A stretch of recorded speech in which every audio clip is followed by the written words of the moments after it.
Hello and welcome everyone. So this is going to be the Fair Trade Part 2 lecture where I'm going to talk about firstly this kind of survey paper, the economics of fair trade, and then I'll talk about the sort of criticism of fair trade, the problem with fair trade coffee. And similar to what I had done with price gouging and sweatshops, where I introduced like Zielinski's sort of arguments against anti-price gouging laws and in favor of sweatshops. Same thing here. You may agree or disagree with the conclusions or the ideas from this paper. Good. But what you want to think about is how and why you agree and how and why you disagree. And in particular, what are the really important assumptions that are being activated and or missed in part of that analysis? That's going to be really important. All right, but for this part, I want to talk about this sort of survey paper, thinking about the economics of fair trade. And like I said, it's a really good starting point for those interested in learning more. All right, so overall, like what we have in mind by the fair trade movement is this sort of pro-social goals of trying to deliver a basic livelihood for producers, to have longer-term buyer-seller relationships, which should help facilitate greater access to financing for producers. That's important because you wouldn't want to borrow to invest in quality or in the crop if you were worried about losing your buyer and not having a market. Improving working conditions, creation or maintenance of effective producer and worker organizations, like ways to improve bargaining power, basically, for the producers, for the farmers, and then use of environmentally friendly production processes.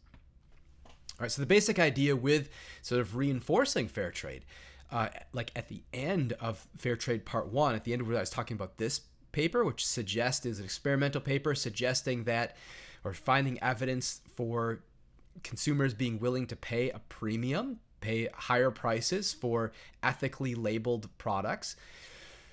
Well, if that's true, then there's an incentive for fraud and for firms to free ride on this labeling of legitimate firms. And so one of the ways to kind of reinforce and kind of prevent that from being a problem is this third-party certification process. So having some third-party certification to regularly check that producers and suppliers are actually doing what they're saying they're doing. There's a lot of other certification standards, like I said, organic, Rainforest Alliance, and a variety of others. And the basic idea here is the authors are trying to provide a critical overview of the economic theory behind fair trade, discuss the potential benefits and potential pitfalls.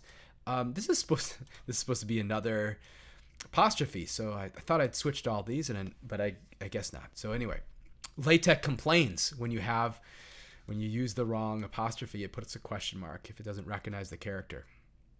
So, okay. They focus on coffee as the single largest product in the fair trade market, but there's other fair trade products, chocolate and a couple others. All right, so fair trade is seeking to improve the living conditions for farmers and workers in developing countries through a combination of different types of price negotiation and certification requirements. So here's the mechanisms through which fair trade is working. Kind of the key thing is a price floor. Then there's a fair trade premium that is going to be able to establish like this fund that will go to the benefit of the farmers. Stability and access to credit from the standpoint of like longer term relationships and then access to financing. There's requirements on the type of working conditions. Institutional structure, thinking about the ability to improve bargaining power. Environmental protections, and then certification and credible information. These are all kind of necessary to make fair trade work. All right, so the key aspect of fair trade is the price floor. So this is the central characteristic. So the idea is that there's a minimum price for which a fair trade certified product can be sold to a fair trade buyer. So if you're a buyer, ultimately going to turn around and sell whatever's like, think of coffee buyer, and there's going to turn around and sell to end consumers this product labeled as fair trade. To obtain the raw crop from the producer in the first place, or from the farmer in the first place, you've got to pay that farmer some minimum price. That's what this price floor is doing, right? So the fair trade buyer agrees to pay at least the minimum price when the world price is below that price. So for instance, like if the world price falls, if there's this oversupply of coffee or something like this, or if demand falls, or whatever is the case, and the world price of coffee falls, they're guaranteeing that they're going to buy at least whatever was the minimum price that had been agreed on. Now, it's always possible to negotiate higher prices, but the price floor is designed to reduce the risk or alleviate the instances of risk to the growers. So the growers know that they're going to be able to sell at least a certain amount at a certain price. However, purchasing and certifying the product does not guarantee that a buyer will purchase it as fair trade and provide the benefits and price. So they include a graphic that shows the movement of the world coffee price relative to the fair trade price. And there's at least some scope for selling different, if you have a lot of coffee, you could sell some as fair trade, some not as fair trade. That actually comes up as one of the criticisms. All right, so the fair trade premium. Well, there's a community development or a social premium paid in addition to the sales price. So before 2008, this was set at 10 cents per pound for coffee, now 20 cents per pound with 5 cents specifically for productivity improvement. So the idea is, well, there's going to be some amount of each pound sold that's going to go for the benefit of, the social premium for those producers that are taking part in producing crops labeled as fair trade. And there's some amount that's going to be thinking about reinvesting into their production specifically. Whoops. All right.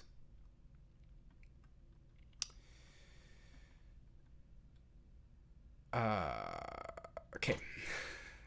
The next provision was stability and access to credit. The basic idea was you want long-term relationships where the fair trade farmers are going to be able to know that they'll have a market for their product and are then able to sometimes receive money for financing the production, right? So the fair trade buyers are agreeing to some long-term contracts, at least 1 year, sometimes, often several years, and to provide some advanced crop financing to producers if requested. Think about the need for access to inputs necessary for producing the crop, fertilizers, and so on and so forth. There's a provision for working conditions. So the idea is, when workers are present, they must have freedom of association, safe working conditions, wages at least equal to the legal minimum or regional averages, right? So there's provisions for good working conditions, and some forms of child labor are prohibited. Now remember when we were talking about the labeling in the Hiscox and Smith paper and thinking about sweatshops. The topic of child labor is really controversial, and that's why it says some forms of child labor are prohibited, because even think decades ago. I mean, even in the present time in the U.S., where if you have an agricultural family, if you have farm families, everybody pitches in, and so you can have young children who are working on the farm doing chores, and that's child labor in some sense, but not in the exploitative sense that we typically think of when we think of wanting to ban child labor. So that's one thing. The other thing is there's the controversial fact that, some families depend on having the children as workers, kind of contributing to the household's overall income.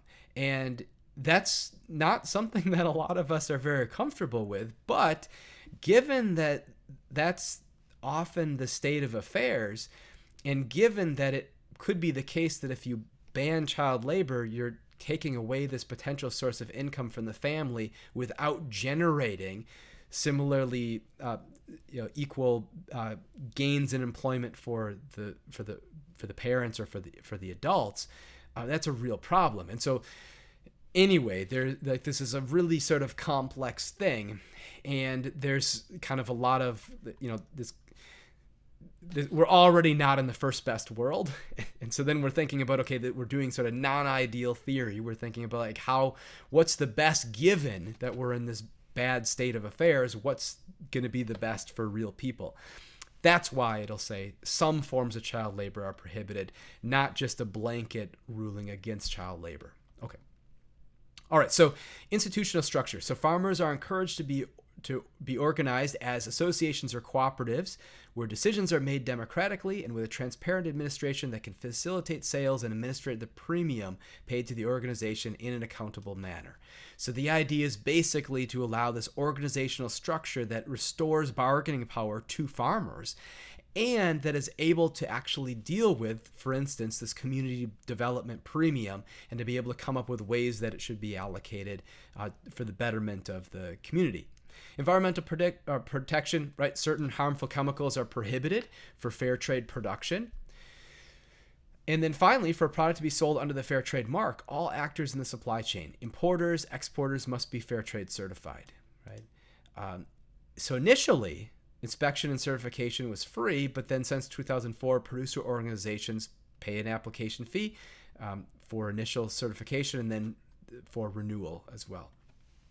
So one important rationale for the Fair Trade Initiative is to provide credible information to the consumer, right? You have, as I mentioned, there's a scope for fraud, and there's free riding on this label where, just like, think about the example from the Pirates and Jolly Roger lecture, where you have pirates flying the Jolly Roger indicating that they're pirates, but now you've got these Coast Guard actors who sometimes might want to mimic pirates so as to be able to strike fear in the minds of the ships they wanted to take. Well, similarly, you could have unscrupulous firms trying to free ride on the fair trade label to try to cash in on this price premium that consumers are willing to pay. Well, to be able to block that and to be able to restore credibility, you need certification by some third party, right? All right, so third-party certification facilitates mutually beneficial transactions that otherwise wouldn't occur if consumers lack trust. All right, does fair trade work? Well, in side-by-side comparisons, fair trade producers do receive higher prices, follow specified work standards, and use environmentally friendly methods. All right, but are the changes that are correlated to fair trade production also caused by certification or by some other factors like the entrepreneurial capacity of the producer affecting both outcomes? So like one interesting question is it the case that fair trade itself is being helpful and beneficial for these groups, or is there positive selection in where precisely those who are doing things right, so to speak, are those who self-select into fair trade? Is it a self-selecting sample would be the question. All right, so other things. Fair trade and higher prices. So there is overwhelming evidence that fair trade certified producers do receive higher prices than conventional farmers. Given the price premium and the price floor associated with fair trade, it's unsurprising that the farmers get higher prices. But what's less obvious before looking at the evidence is whether the production volumes and total incomes would be affected by certification, right? And they show, okay, fair trade is often associated with higher outputs and higher inputs, or higher incomes. All right. So interpreting the evidence, so think about causal inference. Well, could be the case that the characteristics causing farmers to become fair trade certified also cause farmers to be better producers and sell better quality coffee that sells for a higher price and therefore earns greater incomes. So the comparison between those who are selling as fair trade and not selling as fair trade itself might not capture the causation. So there's a variety of interesting sort of econometric and research methods that can be applied. But there's still some problems, like what variables are exogenous, which are endogenous. There's the self-selection problem still sometimes.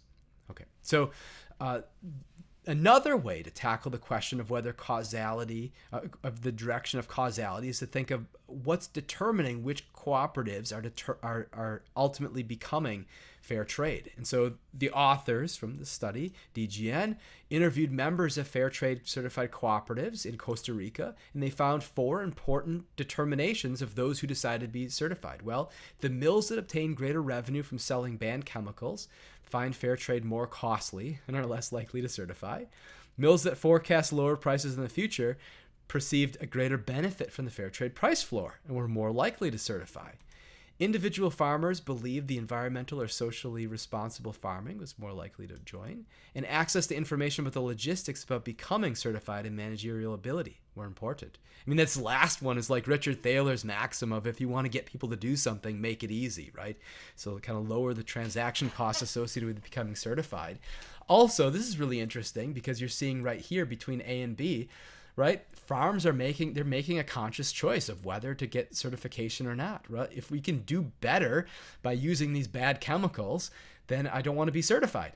Or if I think I'm going to lose out because there's going to be low world prices, but the price floor can save us, well, we better get certified, right? You think of the decision, think of the economic reasoning associated at the farm level of whether to become certified or not, because that's costly.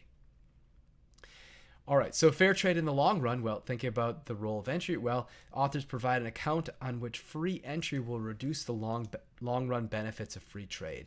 But you have to consider, so think about like what happens if we get a lot of other farms kind of following with these provisions of fair trade. And there's some barriers to certification, such as farm size, that act as a barrier to entry. That's actually kind of important in terms of like who can become fair trade certified and who cannot. And this kind of blocks out, this is actually one of the criticisms from this paper, they can block out some of the larger firms that might, through economies of scale, be really efficient. All right, so there's non-monetary goals associated with fair trade, obviously. And they conclude if a higher level of entry means that higher than normal economic rents are fully dissipated, it also means that these other outcomes are spreading. So the idea is like our goal is like not just monetary outcomes, but also these good outcomes for farmers. And if more firms do this, all the better. On the one hand, they wish to induce the spread of socially and environmentally responsible production as far as possible. On the other hand, might want to structure certain limits to entry so they continue to maintain higher than average rents for certified producers, right? So there's this tension where you want to have everybody producing using socially and environmentally responsible methods. But if everybody's doing this, then the premium associated with being one of these pro-social producers might be smaller, right? So there's a sort of issue there. All right, free entry into other certifications. An important role of certifications is to provide credible information to the consumer about the nature of the production process. If there's many different standards with distinct but overlapping requirements, certification might induce a measure of confusion and therefore be less effective. Right, the certification has to be able to credibly and completely convey, or as completely as possible, convey what's going on behind the scenes in terms of the production process so that consumers will respond. Right, so it might not always be in the interest of certifying agency to enforce the certification requirements fully. Oh, that's a problem because now we get back to this sort of fraud and free riding issue.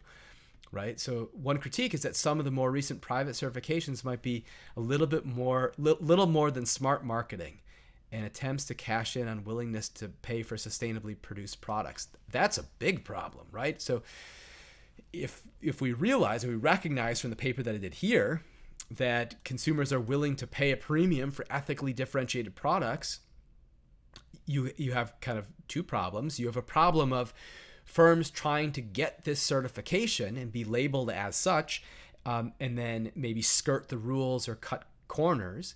You have another problem where somebody might just come up with their own certification, right? Like I could come up with my own ethically differentiated label, and then I sell this to firms that want to be able to put my label on their product so that I get a cut of it and they get a cut of it. But really, I'm busy. I'm teaching economics. I'm not very interested in going and certifying to make sure that everybody using my label is adhering to these standards.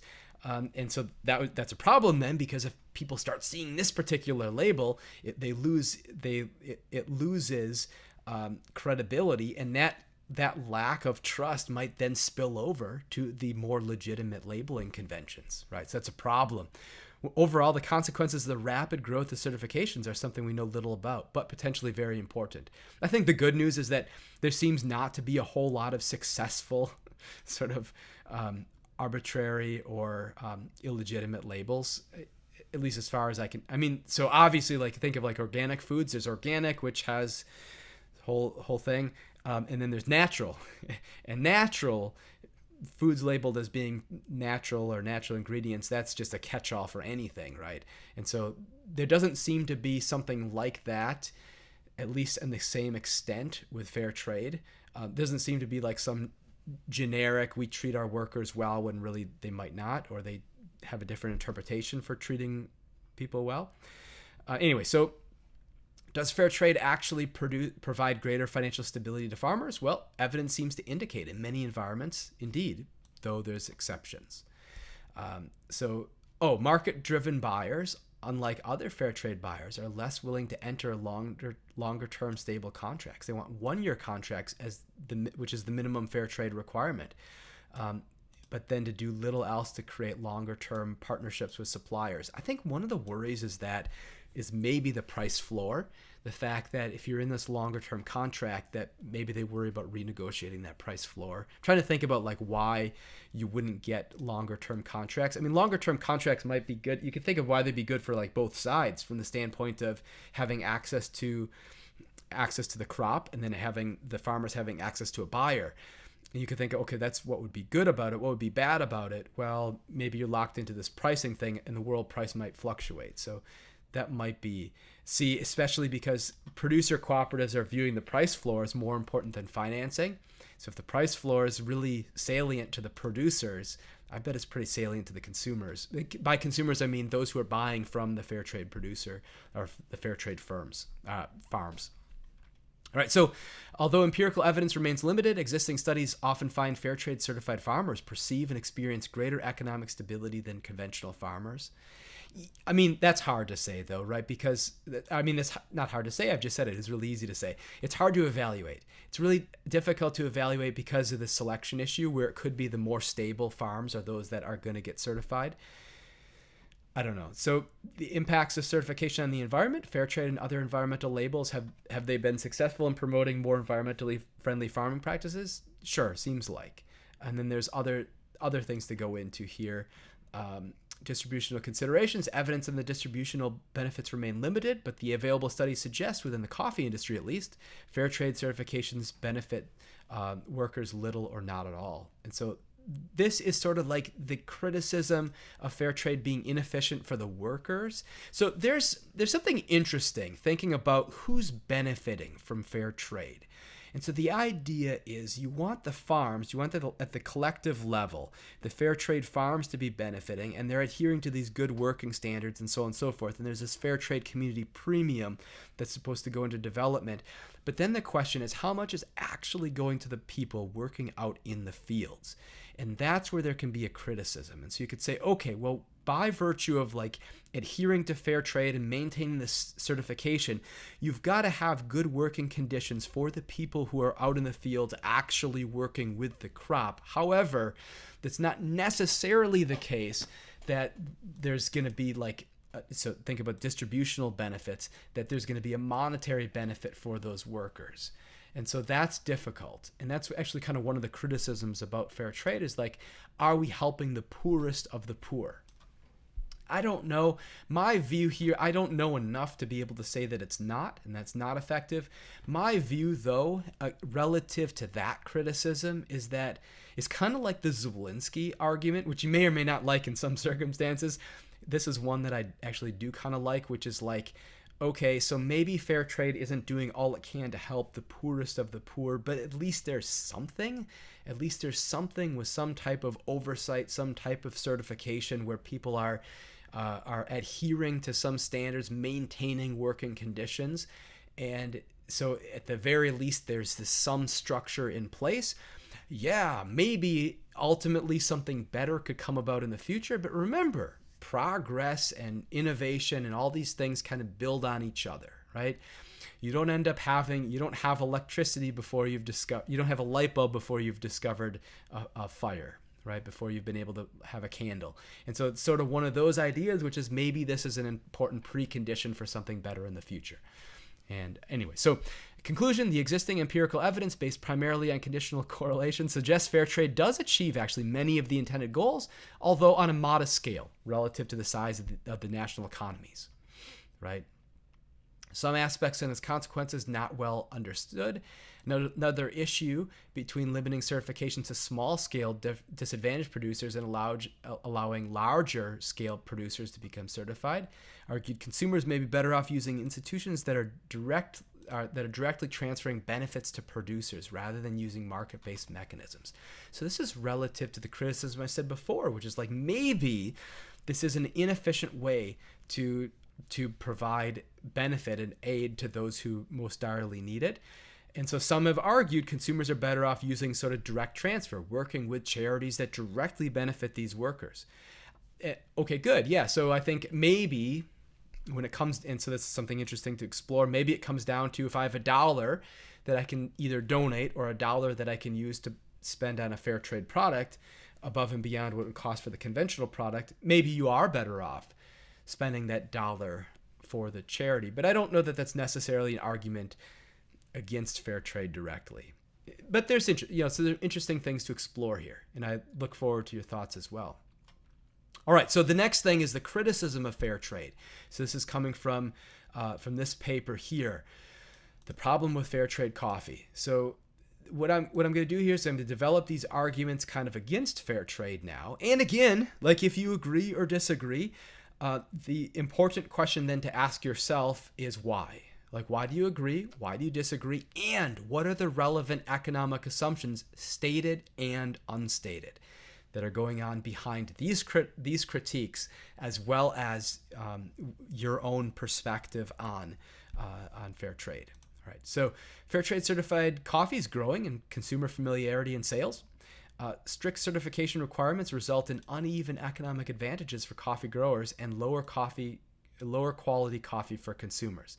That's interesting. I like to show. There's a video that I like to show from Fair Trade USA that argues actually this isn't the case. And so it's really interesting because like the way that I like to do this in class is show the video that's arguing like with fair trade, showing how they have much higher quality, and then counter it with the video saying that there's lower quality, and then putting it to you for discussion, saying, okay, when is one correct, when is the other correct, from the standpoint of like looking at the relevant economic assumptions. So I'll show an example of that'll argue for there being lower quality. It's an empirical question, and probably one that varies year to year depending on what's happening with the world price. But it's a reasonable complaint. The other thing is,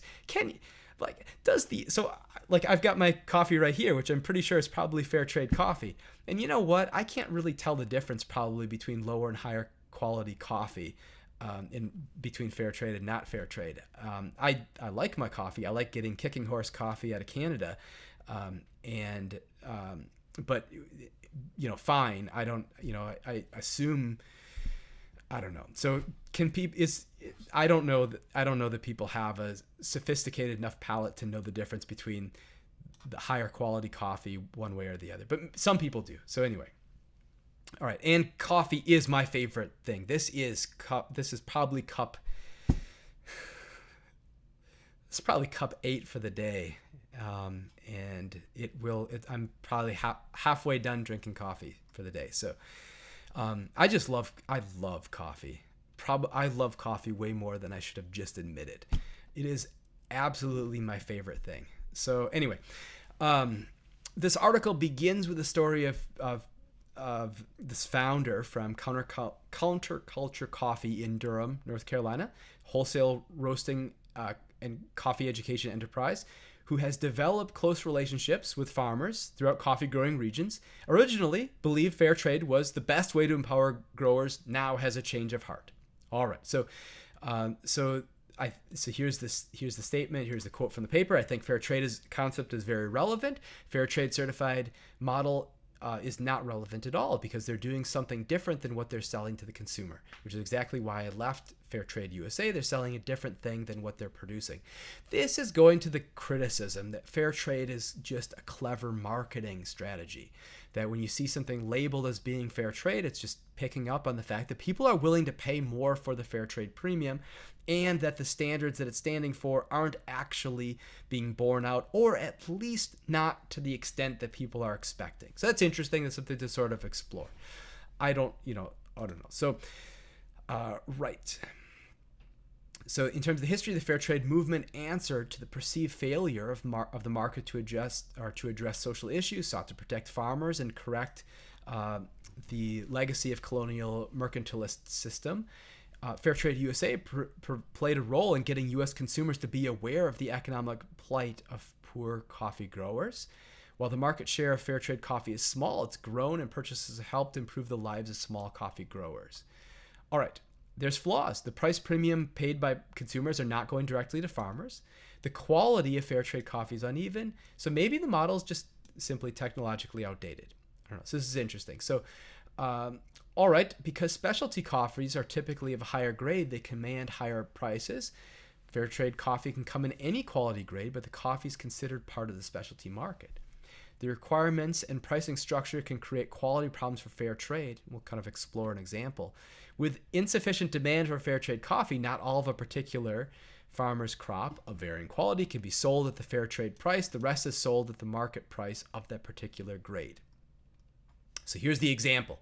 So suppose a farmer has 2 bags of coffee to sell. Fair trade coffee buyers will only take 1.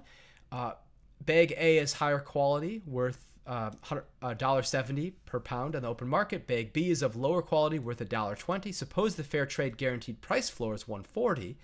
Now, well, the farmer should sell the low quality bag to fair trade and sell the high quality bag on the open market. And so this is like the argument. This is the argument that, well, fair trade should lead to lower quality coffee to the extent that the farmer is able to do something just like this. So this could happen, and I'm sure it absolutely does. It's interesting though. So one thing is like, okay, good. Like if we're interested in helping the farmers, and part of what we're trying to do by helping the farmers is allowing them to make greater profits and to be able to sell their crop at a higher price. And we've got this price floor that's guaranteeing that the fair trade bag of coffee is going to sell for at least $1.40. I don't know, to the extent that it's not immediately like if you're so I was going to say, if you're buying from some coffee companies that just kind of roast their beans until they all taste the same, the sort of burned sort of flavor. I mean, there's some national and international chains that do that, and you can't really tell the difference between probably high quality and low quality once it's gone through that process anyway. To the extent that that's true, I mean, I don't know that there's a big... Look, I think other things equal, I'd be happy with this circumstance that's going to allow the farmer to be able to benefit with this $1.70 versus $1.40. And then, okay, so we sell... we buy a bag that was 20 cents overpriced. That's kind of what the fair trade price floor is doing. And so on the one hand, okay, yeah, quality might be low. I don't know. So it's kind of hard to separate out the fact that, hey, look, we might be buying lower quality than we'd planned on. On the other hand, this is going to benefit the farmers who need it. And so I don't know. So there's something interesting to explore there. So you can kind of explore the example, think about the relevant assumptions we're making, and so on and so forth, and think about some of the implications. I think it's interesting. Like if the goal is still to help the farmers, then I think that's different than if the goal is to maximize quality. I think, right? So there's kind of competing goals there. All right, so if the farmer knows lower quality beans will sell for $1.40 per pound, assuming sufficient demand, it's rational to reallocate resources to improving quality at the expense of others. So fertilize one group of plants, not others. This increases the chances that fair trade coffee is consistently of lower quality. And the problem worsens as the market price of coffee rises. Okay. Characteristic of these fair trade models is that only small growers, not relying on permanent hired labor, and that belong to democratically run cooperatives can qualify. So firms like Kraft and Nestle are excluded even if they pay their producers well, and even if they help create environmentally sustainable and organic products and build schools and medical clinics for grower communities. So this is one of the criticisms against fair trade, and saying, look, wait, these firms could be doing really good things, and we're bypassing their products. We're favoring a collection of products to the exclusion of these other products because they're not meeting the same level of standards, even though what's being done by these larger firms still might be pro-social.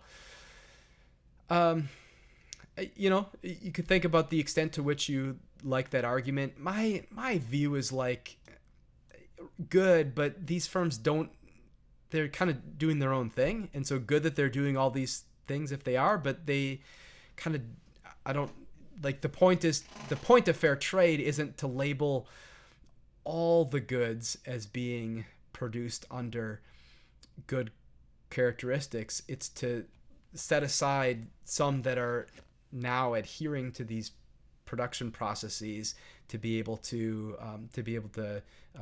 find a market and ensure a market for those farmers who otherwise wouldn't have been part of any other such guarantees.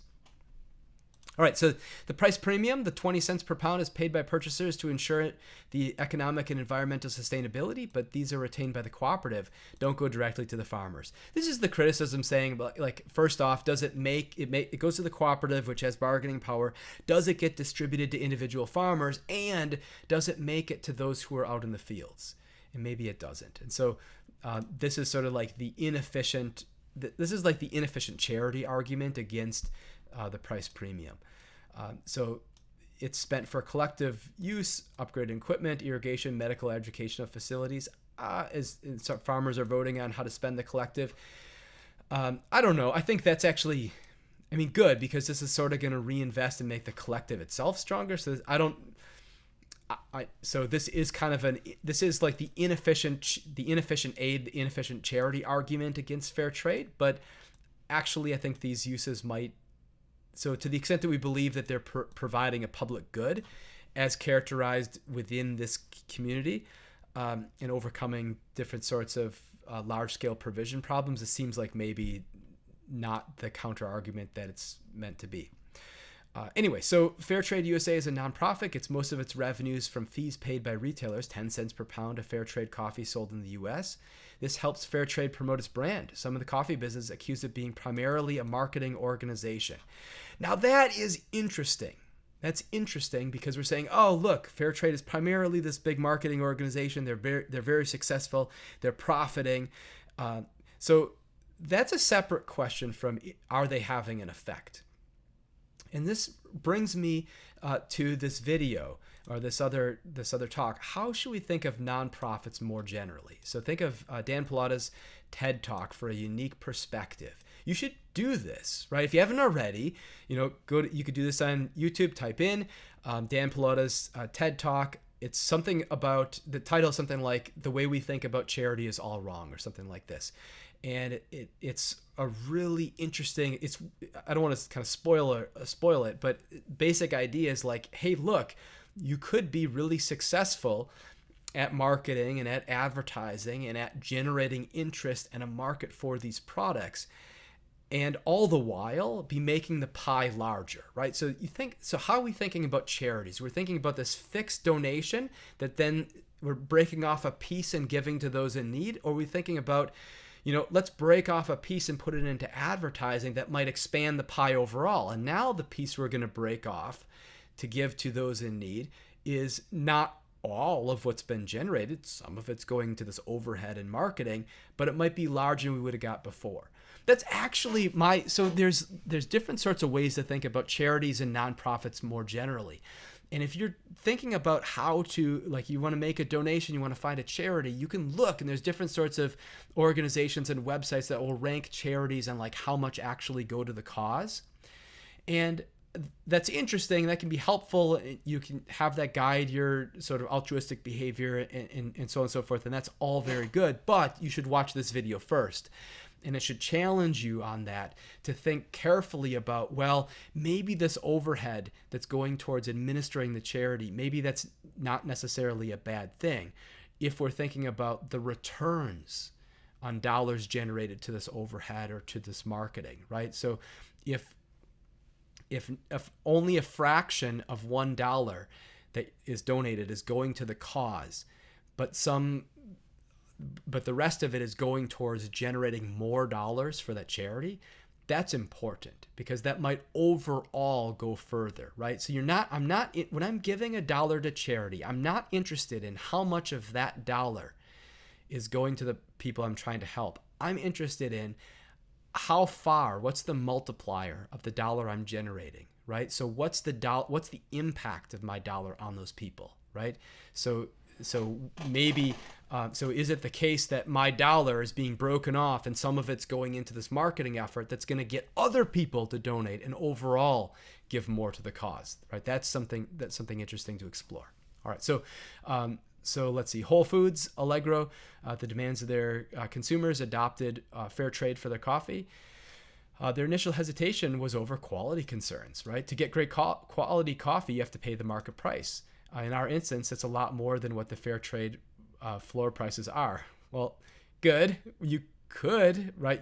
As we said, the fair trade price is that price is negotiable. So the fair trade buyer could buy the $1.70 bag from the farmer as fair trade and just okay. So right. So we live in the model for at least 10 years before Paul Rice and Fair Trade USA got started. They've done an amazing job convincing a small group of vocal and active consumers in the U.S. to be suspicious of anyone who isn't fair trade. So this is like going to the marketing organization. Limitations to the fair trade model. The high price of coffee is a top concern. So thinking about global sustainability at Starbucks, the market price is 5 times higher than when they entered the U.S. market at $2.50 per pound versus $50 or so back in 2001.